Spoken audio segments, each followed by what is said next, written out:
So I mentioned the D word a lot, divorce. Divorce. Divorce. Yes, yes. And you talked about going through 2 marriages, Yeah. depression. Sounds like your life is spiraling right now.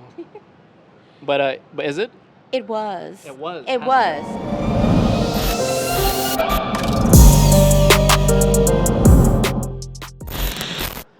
Another hustle and bustle of Ho Chi Minh. Ho Chi Minh City. Let's see what the day has in store, guys.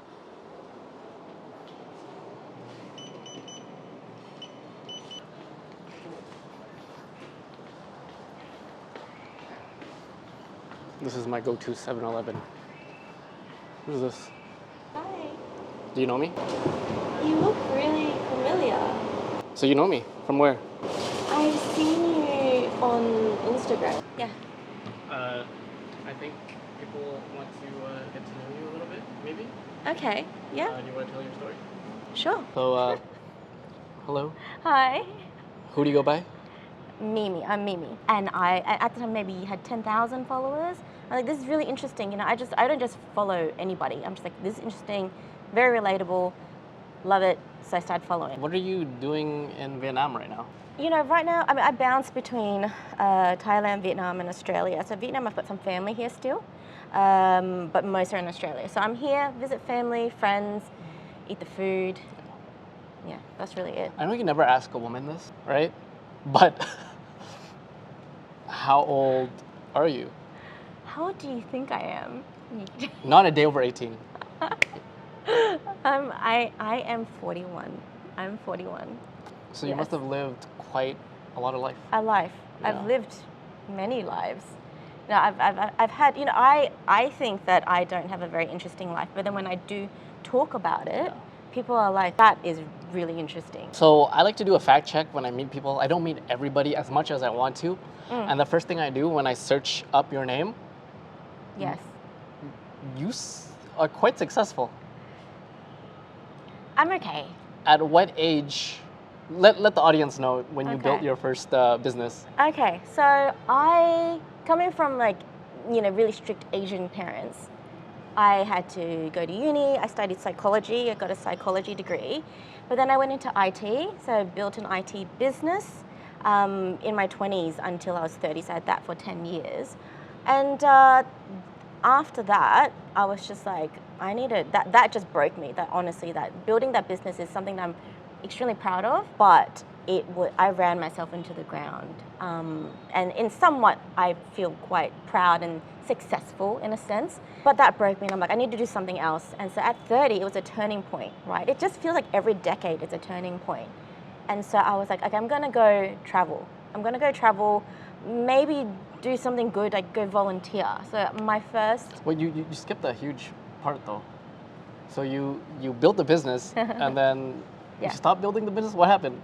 Okay, so I was married at the time.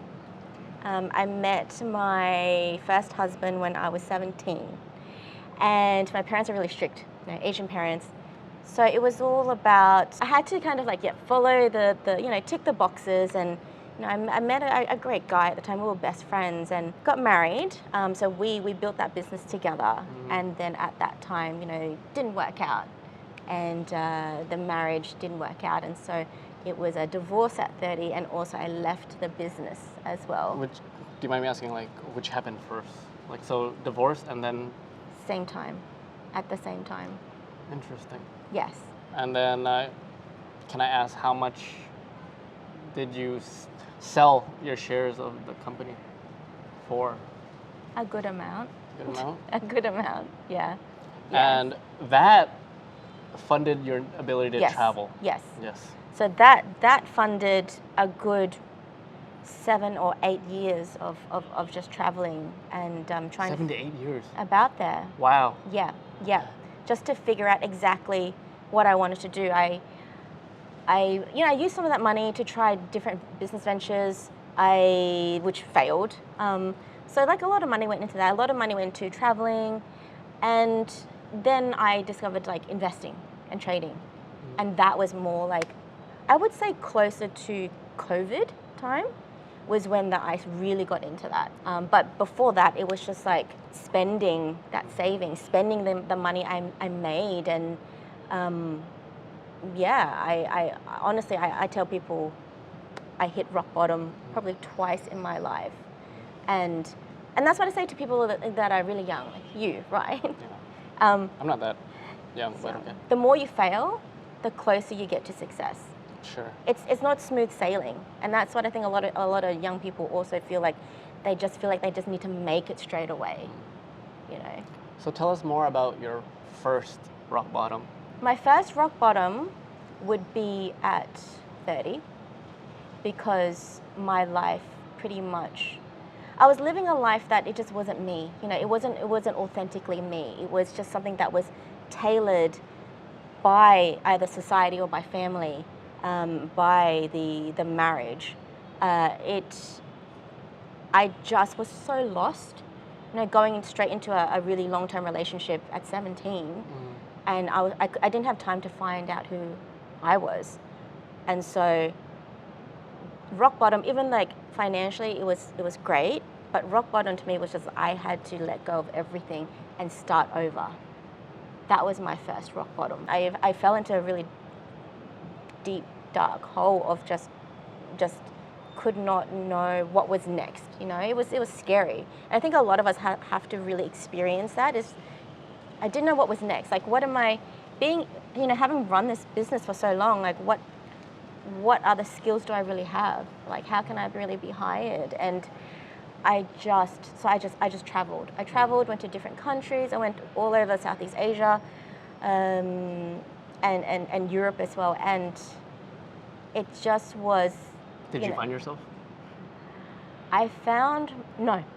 That's the thing. There's a cliche, which I'm starting to figure out in my journey, is like, you traveling around to try to find yourself, you're actually escaping yourself. Yes. And that's the thing. I realized that I was just running. I was constantly running. And then I ran into my second marriage, right?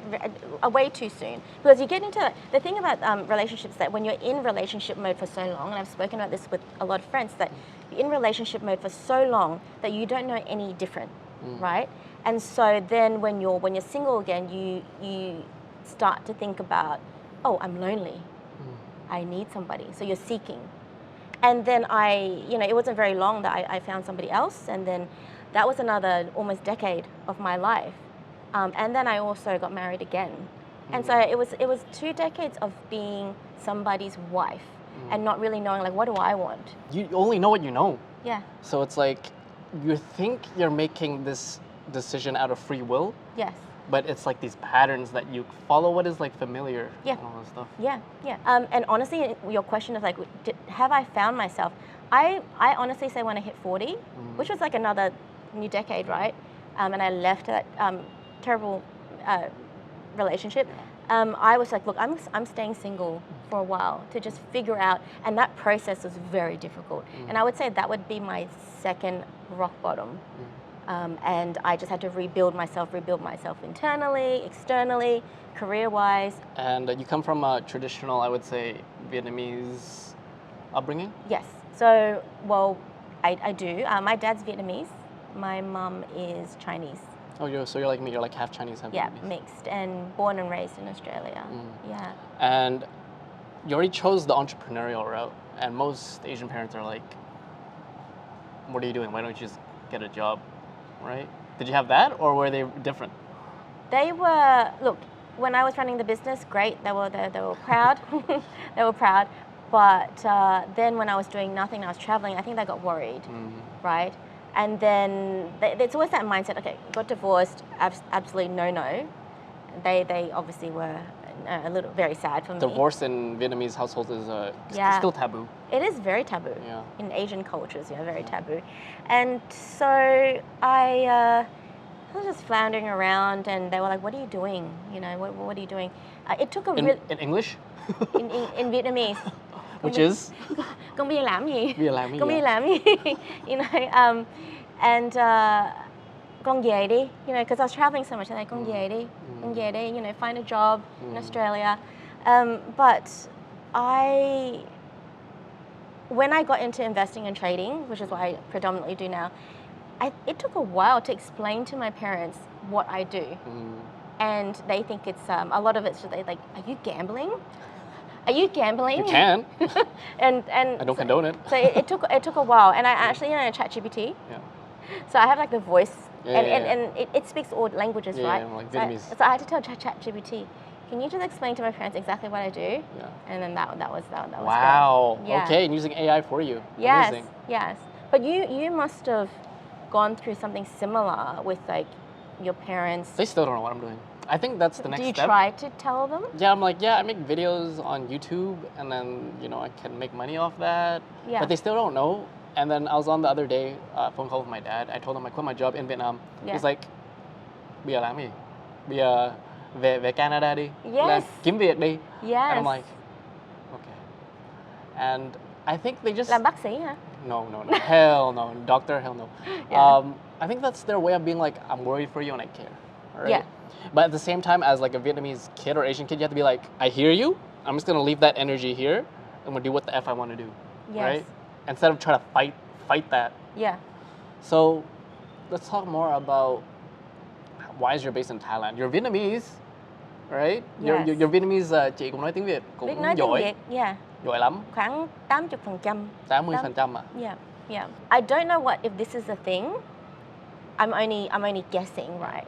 But sometimes when I am in Vietnam, I get a little bit of a like childhood trauma trigger Okay. from all the yelling. Oh, right. You know what I mean? right. Like if people are arguing or yelling, which is not that often in Thailand, I don't understand. But here, it's just like trigger. Like I'm just Yeah. like, oh, Yeah, my parents are fighting. If like a taxi driver yells at you, I'm like, I'm sorry. Am I in trouble? Phải quay hả? Okay, quay. Asian parents, did you tell them like, hey, we're getting divorced again? Okay. Were they worried? So the first one, Yeah.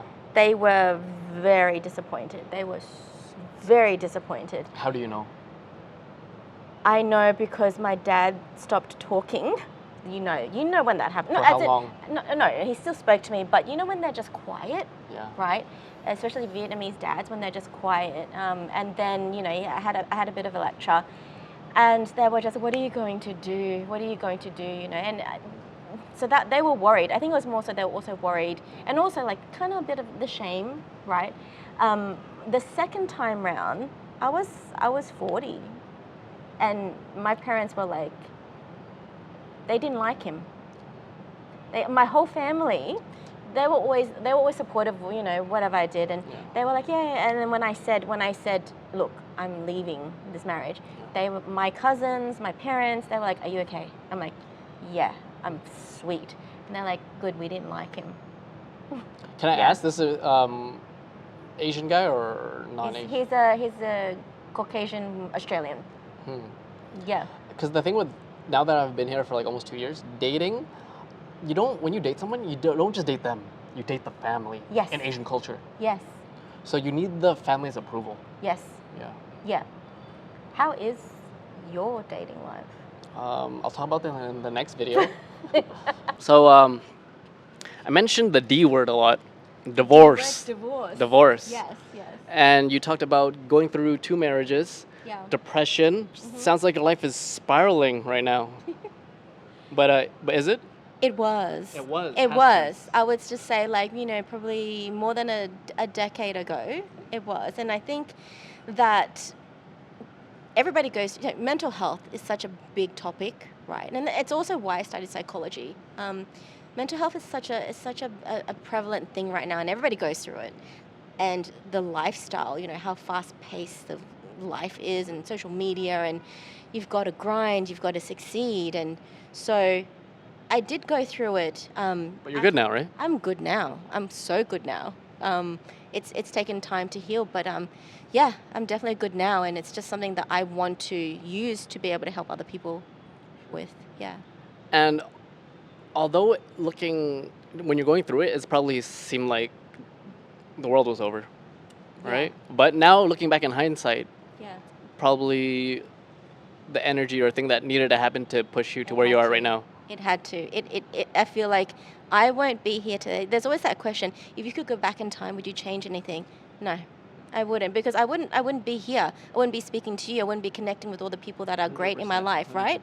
And I think you have to go into the deepest, darkest times in your life to really grow, to really flourish, and to really be able to succeed. If you're just plateauing ever and you're just comfort in your comfort zone, you know what that's like. If you don't get out of your comfort zone, then you can have just a mediocre life. That sounds bad. No one wants that. Nobody wants that. Most of us don't want that.